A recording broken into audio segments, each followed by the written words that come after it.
estás en el pasado, no es nada nuevo, no es nada raro, no eres especial. Todos tenemos algo que lamentar, lo que hicimos, lo que se dejó pasar, no es nada especial. El pasado se vuelve innombrable. Las huellas son imborrables.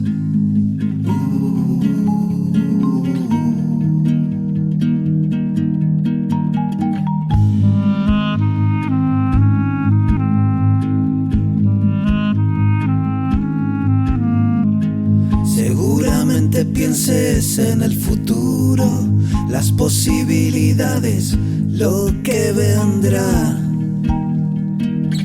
Es lo más normal.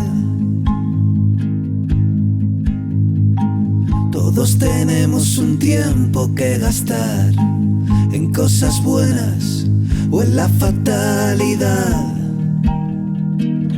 No es nada especial. El futuro es impredecible.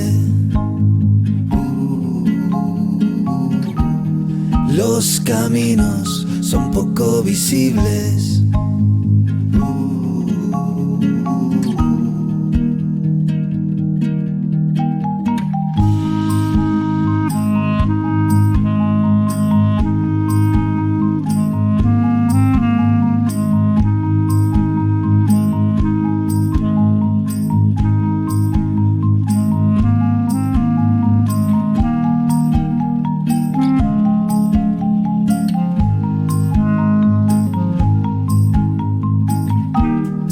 El pasado es impredecible.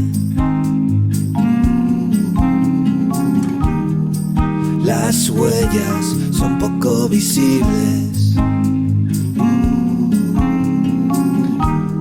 El futuro se hace innombrable. Los caminos son imborrables.